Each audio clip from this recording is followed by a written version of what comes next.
as the light turned green, I went to make a left. I looked this way to make sure from there. Okay. I looked this way to make sure that there were no cars coming, and I guess he was crossing the street. All right, let me get you. Have your driver's license? You okay? You want to sit down? You need water? I feel like I'm gonna throw up. Have a seat right here in the shade, okay? You don't want to be looking at this. It's okay. It's okay. It's okay. Have a seat. On March 4th, 2024, the University of Miami campus woke up to the devastating news of a loss they never imagined. A young man full of promise and dreams, who had dedicated his life to learning, leading, and giving back, was suddenly gone. Daniel "Danny" Bishop, a name etched with positivity, resilience, and leadership, became the center of a tragedy that left not only his family, but an entire community shattered. That morning seemed ordinary. Students were walking to class, the roads buzzing with morning traffic, and Miami's humid spring warmth enveloped Coral Gables. But in a moment's misjudgment, in a lapse that should never have happened, Danny's life ended while he was doing something as routine as riding his scooter to campus for another day of striving towards his dual degrees in mathematics and psychology. What makes this loss even more painful is not only his young age or bright future, but the life he led. Danny was a survivor of gun violence, having lived through the horrific Marjory Stoneman Douglas High School shooting in 2018. Possible shots fired at Stoneman Douglas High School. This morning, chilling images and 911 calls from the Parkland massacre, painting a timeline of terror. 19-year-old Nicholas Cruz seen here loading an AR-15 in the hallway of Stoneman Douglas High School as a frightened freshman walks past. The Sun-Sentinel reporting that according to that freshman, Cruz telling him, "You'd better get out of here, things are gonna start getting messy." Moments later, Cruz killing 17 students and staff. He dedicated his life to being there for others, serving as a beacon of hope for his peers and community. He was weeks away from graduation, ready to inspire the next generation as a mathematics teacher at Gulliver Preparatory School, where he was already hired. This is not the story of a criminal or a perpetrator. This is the story of a victim whose only fault was trusting that the crosswalk he was using would keep him safe. It's the story of how negligence and expired responsibilities destroyed a family's dreams and a community's hopes. It's also a story about resilience, remembrance, and the enduring impact Danny had in his short 22 years of life. Today, we will explore who Danny Bishop was, what happened on that tragic morning, how the investigation unfolded, what the legal outcome has been, and how his family and friends continue to carry his name forward through initiatives built in his honor. This is the tragic yet inspiring story of Daniel "Danny" Bishop, the bright light of Miami who left too soon, but whose legacy continues to burn brightly. Stay with us till the end to understand why his story must be told, to remember a life lost to negligence, and to remind us of the value of each fleeting moment we live. Daniel Bishop was born in 2001 and raised in South Florida. From a young age, his teachers described him as a student who wasn't just academically brilliant, but also deeply kind. He excelled in mathematics and loved understanding how the world worked, often sitting for hours working through complex problems while listening to music in his room. But his life took a traumatic turn on February 14th, 2018. As a junior at Marjory Stoneman Douglas High School, Danny was among the thousands of students forced to hide, run, or barricade themselves during the horrific mass shooting that killed 17 students and staff members. For many survivors, life never returned to normal. For Danny, the incident ignited a determination to live fully, help others, and lead with empathy. After graduating high school, Danny chose to attend the University of Miami, pursuing a double major in mathematics and psychology. His choice reflected both his analytical mind and his commitment to understanding people and supporting mental health causes. On campus, he wasn't just another student. He was a leader involved in multiple organizations. Friends described Danny as the person who made every gathering better. He was known for sending encouraging texts before exams, staying up late to help classmates study, and cheering the loudest at campus events. His academic advisors spoke of his dreams of becoming an educator who would revolutionize math learning for students who felt disconnected from it. In early 2024, Danny received an offer to teach mathematics at Gulliver Preparatory School in Miami after graduation. He was excited to step into the classroom as a teacher, who not only delivered lessons but built confidence and inspired futures, just as his mentors did for him. Despite his past trauma, he lived with hope, always finding ways to spread positivity. His mother said, "Danny was never angry at the world. He always believed he could make it better." But none of his dreams, plans, and positivity could have prepared him or his family for what happened on March 4th, 2024. The day that took away a son, a brother, a friend, a mentor, and a future teacher from everyone who loved and believed in him. On the morning of March 4th, 2024, Danny Bishop woke up like any other weekday. He gathered his books, checked his emails for the day's class schedule, and got ready to ride his scooter from his apartment to the University of Miami campus.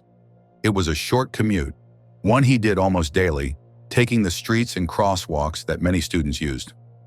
Around 8:30 a.m., Danny approached the intersection near Lejeune Road and Altara Avenue, a familiar crosswalk just blocks from campus.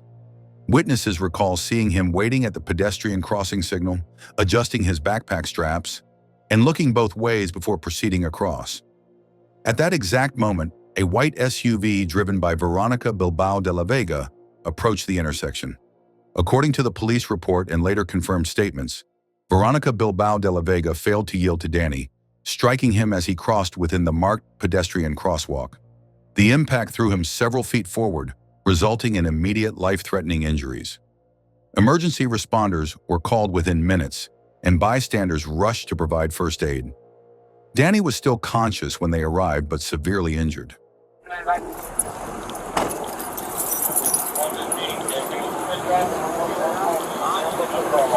is the accident?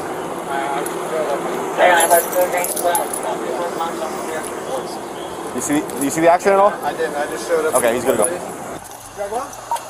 He's a student. She's on 9, yeah. 9 to 9, have the school board respond as well and block off completely southbound at Bird Road. Did anybody witness this? You witness it? I was driving. Oh, where's your car at? Right This there. one. Witnesses described the scene as heartbreaking. One student said, "He was just lying there, barely moving. We were screaming at the driver to stop the car, but she had already stopped and was just sitting there crying." What's going on? What happened? Okay, I was the first car at the light. The light turned green. You had the green I light? had the green light. I was making a left. I looked this way to make sure that no cars were coming, and I didn't see him. And then I heard something. You said that you were at the light. Were you coming this way? I was at this light right here, right looking here. at this. You wanted to go south on the June. Correct. I was making a left. Where did you see him? Where was he coming from? I didn't see him. I But didn't see. you didn't see where he I didn't see where he was. I'm assuming he was coming from this way. probably crossing. The Okay. street, because I was looking that way to make sure that there were no cars coming. Okay. And then I didn't. I heard that I hit someone. Like I did. I was just trying to get out. Oh my God. It's okay. I know.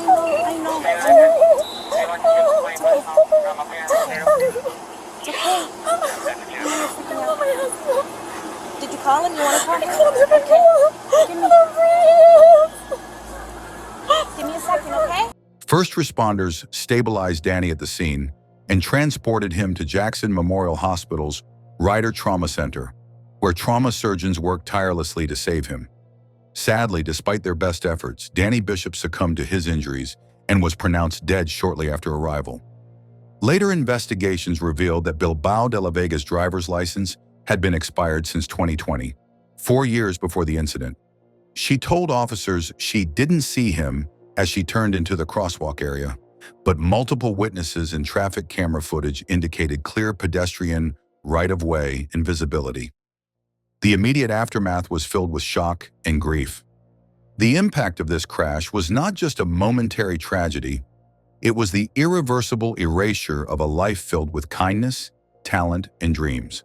And as the Bishop family began to process their loss, the legal and investigative proceedings into the circumstances of his death had only just begun.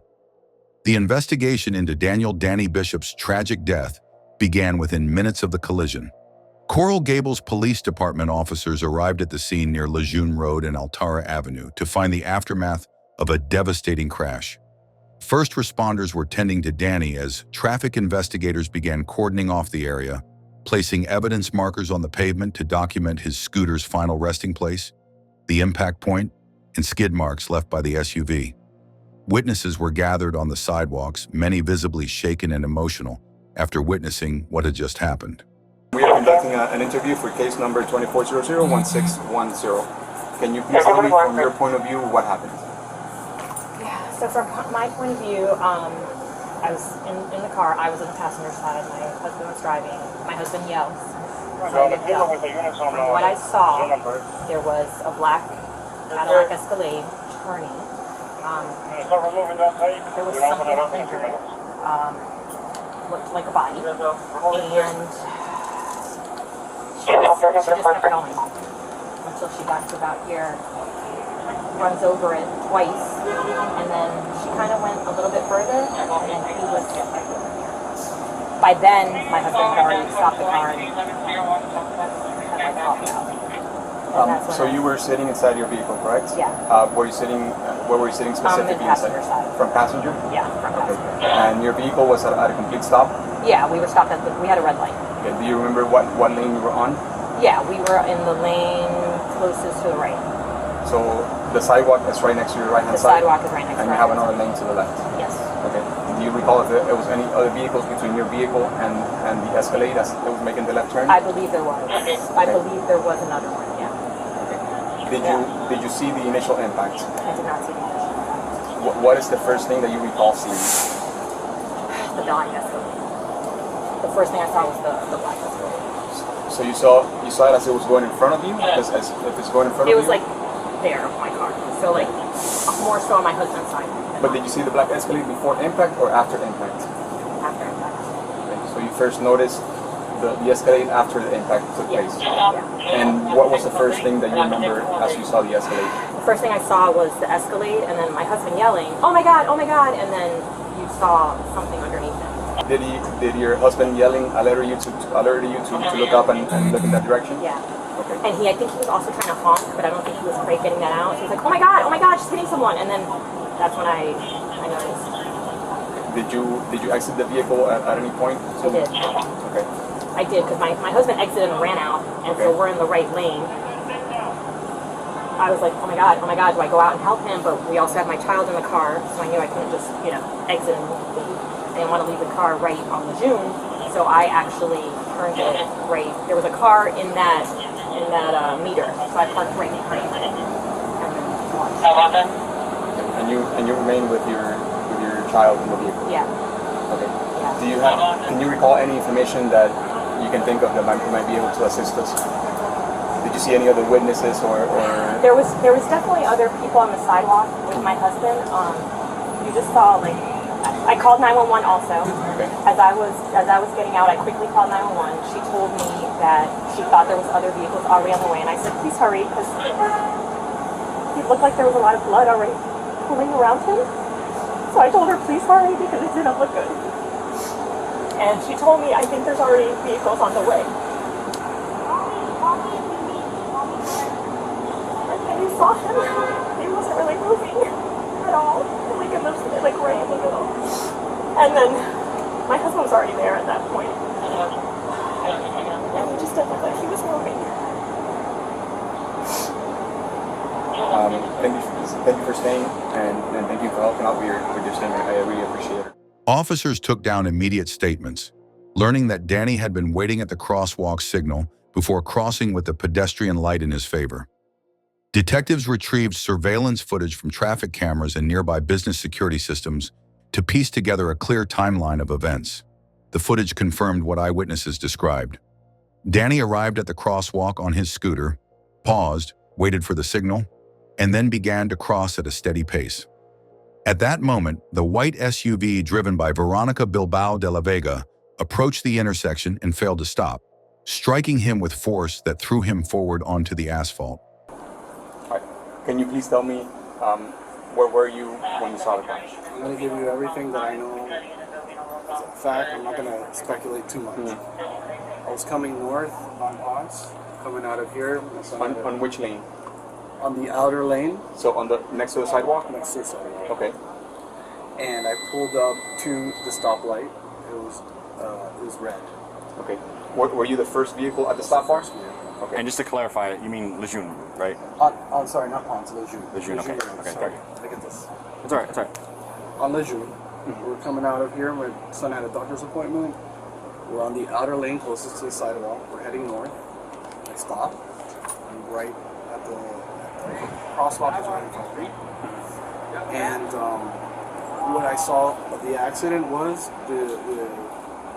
to me it looked like a kid on a scooter crossing on the crosswalk, and simultaneously a black Escalade turning from Altara to Lejeune. She was turning, and then she hit the individual. You saw the impact? I saw the impact. Hit him. He kept on going. Ran over him with front tires. I saw his legs twist, his head underneath one of the tires. I saw the scooter getting mangled, and then she proceeded and rolled over him with the rear tires. I think it was just the outer right rear tire, if I'm not mistaken. And then she stopped. I was like yelling, like beeping, like stop, stop, stop. Once the impact hit, I was beeping at her, like stop, stop, stop. Obviously my window was down, it happened so quickly. I put the car in park, opened the door, came out because there was cars coming to stop them. The footage showed no obstruction of visibility. Weather conditions were clear that morning, with no rainfall or glare affecting the driver's view. Officers also noted that the crosswalk lines were freshly painted and entirely visible. During their initial questioning, Bilbao de la Vega appeared distraught, crying as she told officers she just didn't see him. You're gonna be okay, okay? You're gonna be okay. They're transporting him. They're transporting him to the hospital.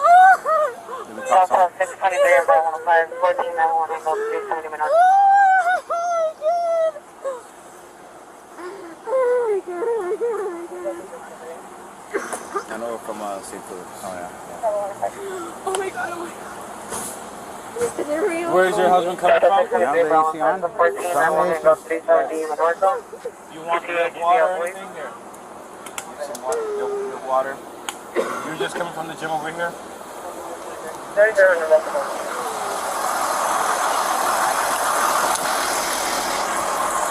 Hey, I'm gonna mute.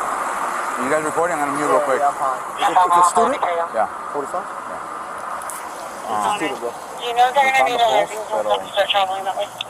She's a parent at St. Thomas. She's going crazy, waiting for us. What do we know so far? Is it a student? He's a student? Yeah. They got a post, but they're not gonna be able to. What happened there? It looked to me, she was making a left turn here. She got the green light, made a left turn. She probably left one of the gyms here, and then he must have been crossing this way. She's a mom for I know her. Right there. He was the first on scene. He has a phone. He has a phone. I don't know if you guys want to go through his book bag to look up his ID. However, standard protocol required that officers run her driver's license through the state database. When they did, it revealed her license had expired in 2020, almost 4 years prior to the accident. She had been driving illegally all this time. Officers at the scene issued her citations immediately for failure to yield to a pedestrian and driving with an expired license. So just a quick question, okay? I'm going to be in charge of the crash report, the incident report, and the entire traffic homicide report as well, okay? I'm doing all aspects of the investigation. The first thing that I need to do with you is just speak about the accident, okay? It's not a criminal investigation. It's a traffic crash investigation. It's not criminal in nature, okay? Knowing that, I know your attorney's already here. Are you willing to talk to us about the crash itself, just the facts of the crash? Okay, I'll go talk to him right now, okay? And then if not, we can do it with him. I don't mind doing it. I just wanted to get that from. Right, just give me a few minutes. Hello, sir. Hi, guys. I'm Officer Garcia. How are you? David, welcome. Are you representing the driver? Okay. How's she doing? She's a little distraught. It's understandable. Yeah. I need to speak to her about the crash itself. Okay, that is not a criminal matter. It's not a criminal investigation. We're in agreement that's protected and it can't be used against her if in the event you decide, which hopefully you won't, that it's a criminal investigation. Correct. And we'll agree to that. And driver's privilege at crash, right? So I want to find the. She doesn't. I don't. 22. Outlaw. You gotta outlaw those fight all the time. How many times are you driving and all of a sudden you like almost kill somebody? We do traffic homicide. We see it all the time. It's just, and they're like bugs. Treat them like bugs. Can you please tell me where you're coming from? Stopped at the light right there. I was the first car at the light of Lejeune On Altara. and Altara. So you were facing I was in this facing direction, Coral Gables westbound. Yes. Okay. At a complete stop. So you had a red light. Nobody in front of you. Okay. And then what happened? The light turned green and it started to go. The cars to my left were stopped. The cars that were facing north were stopped. So vehicles on the southbound lane, I mean on the northbound lane of Lejeune were stopped. They were stopped. Okay. So I looked to the But right. when you said to the left of you, is that the vehicles on Lejeune or vehicles on Altara? The vehicles that were stopped at the light on Lejeune. So the vehicles on the two lanes of Lejeune were at a complete stop. Yes. Okay. So I looked to the right as I was turning to make sure that no cars were coming towards me. And then I hit him. I don't know. I don't know. I don't remember exactly where I was. I know I was facing this way, south, and that's it. Then I pulled to the side. At what point did you first see him? I didn't see him. You never saw him at I all? never saw him. So I never saw what him. alerted you that something was wrong? Well, first I heard the front of my car, the thump, and then You heard an impact? I heard an impact. Okay. And then I felt my car like go over something. Take your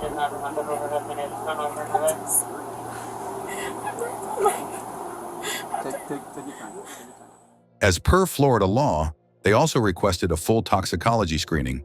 The results came back negative for alcohol or drugs, eliminating intoxication as a factor in the collision. Meanwhile, the Coral Gables accident reconstruction team conducted a thorough inspection of her SUV. They checked the braking systems, steering components, and tires for defects or failures. Their report indicated that the vehicle was mechanically sound, with no faults contributing to the accident. This finding narrowed the cause of the collision to driver error and negligence alone. Officers further examined the traffic light programming to confirm pedestrian signal timing. Their analysis showed Danny had at least 12 seconds remaining on his crossing signal when the impact occurred.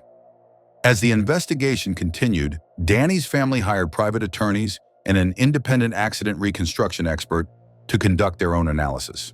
Their findings mirrored the official police investigation, concluding that Danny followed all rules as a pedestrian, while the driver failed to yield despite clear right-of-way. In the weeks after his death, detectives completed a comprehensive report summarizing all gathered evidence. This included CCTV footage, witness statements, the medical examiner's cause of death analysis, confirming blunt force trauma from the crash, and the driver's DMV records documenting her expired license. For Danny's family, reading the final investigation report was excruciating. Each detail brought them back to the moment their son's life was stolen in an instant. His mother later said, "He was so careful. He always called me to say he reached class safely. He did everything right that morning." When the Coral Gables Police Department closed the investigation, they submitted their findings to the Miami-Dade State Attorney's Office for legal action. While the charges recommended were traffic misdemeanors, the weight of the investigation's conclusion was undeniable. Danny Bishop's death was entirely preventable. It was not a random accident or an act of fate. It was the result of negligence, a negligence that took away a beloved son, friend, and future teacher from the world far too soon.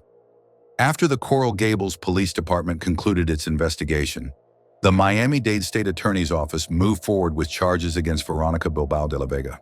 The charges included failure to yield to a pedestrian and driving with an expired license, both misdemeanors under Florida traffic law.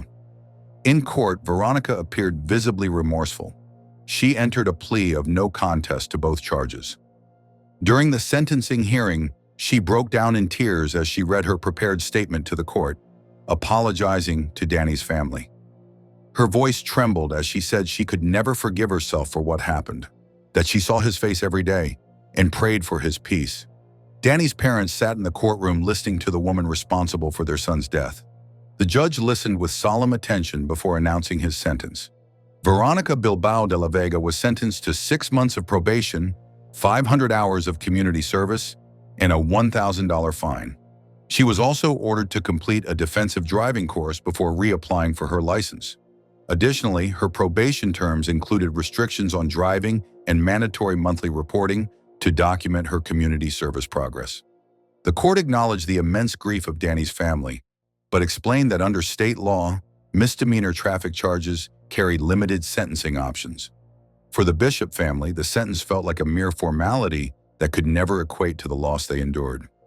Shortly after the sentencing, the Bishop family filed a civil wrongful death lawsuit against both Veronica and her husband. The lawsuit alleged negligence for her operating the vehicle illegally and negligent entrustment by her husband, claiming he knowingly allowed her to drive despite her license being expired since 2020. The family's attorney stated that while the criminal case ended with minimal punishment, the civil suit aimed to hold them financially accountable for the preventable loss of Danny's life. Legal experts suggest the case may reach an out-of-court settlement given the strong evidence of negligence. However, Danny's family has made it clear that any damages awarded will be used to further his legacy. They have pledged to direct all proceeds towards the foundation they created in his name, ensuring that even in his absence, Danny continues to support the education and growth of others. For the Bishop family, justice is not simply about punishment, but about honoring Danny's memory by creating positive change in the world he left behind. In the days following Danny Bishop's death, the University of Miami community plunged into mourning. Students gathered in silent circles on campus lawns, holding candles in memory of their friend, classmate, and leader. A vigil was organized by Hurricane Productions, the same student group where Danny had served as a dedicated member, hosting events and inspiring his peers. To honor his life and ensure his dreams live on, the University of Miami installed a memorial bench and plaque near the Student Center, one of Danny's favorite places on campus.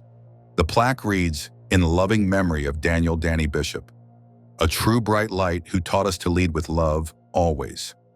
His story remains a reminder of how fragile life is, how negligence can erase decades of dreams in a moment, and how important it is to value each fleeting second we are given. Daniel Danny Bishop's life was one of purpose, resilience, and hope. Though his time was short, his impact was immeasurable. Today, his name lives on not as a victim alone, but as a symbol of kindness, advocacy, and a promise to continue building the better world he envisioned.